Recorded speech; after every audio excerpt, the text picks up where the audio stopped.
প্রধানমন্ত্রী গ্রামীণ সড়ক যোজনা সেই রাস্তায়, অর্থাৎ এই রাস্তা হাসনাবাদ থেকে নপাড়া দীর্ঘ প্রায় 10 কিলোমিটার রাস্তা বেহাল দশা।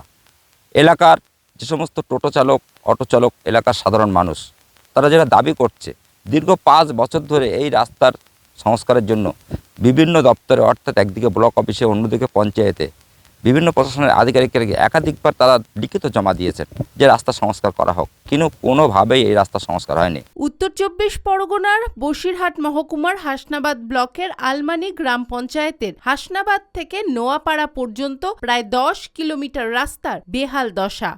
বড় বড় গর্তে ভরা রাস্তা দিয়ে চলাচল করতে গিয়ে সমস্যায় পড়ছেন নিত্যযাত্রী, টোটো, অটো চালক থেকে সাধারণ মানুষও।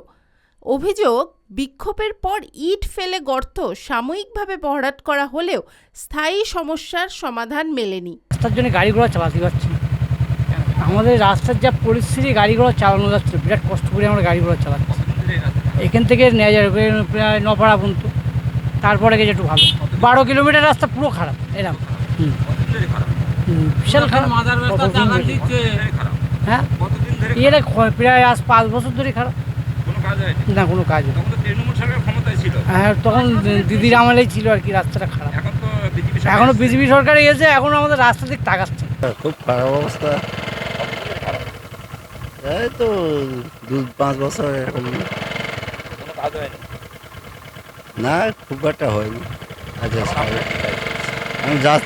রাস্তাটা হয় ভালো। দীর্ঘদিনের এই দুর্ভোগ থেকে মুক্তি পেতে এবার দ্রুত রাস্তা সংস্কারের দাবি জানাচ্ছেন এলাকাবাসীরা। নতুন সরকারের কাছে তাদের আবেদন, যত দ্রুত সম্ভব রাস্তাটি চলাচলের উপযোগী করে দুর্ঘটনা মুক্ত করা হোক।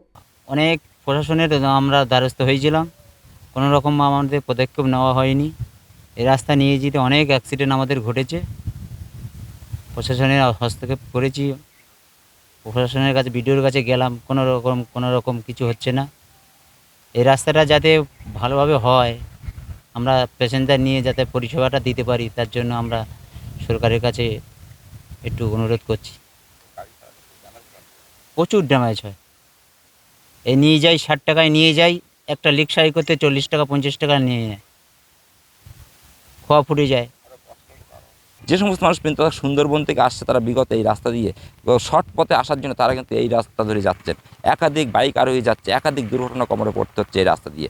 এখন দেখার বিষয়, কবে ঠিক হবে এই রাস্তা, সেদিকটাও তাকিয়েছে এলাকার মানুষ থেকে শুরু করে টোটো চালক, অটো চালক। তারাও চাইছে বিজেপি সরকার ক্ষমতায় এসে যত দ্রুত সম্ভব এই রাস্তা মেরামত হোক, এমনটাই জানা যাচ্ছে এলাকা থেকে। বসিরহাট থেকে সিরাজুল মিস্ত্রি, KTV বাংলা।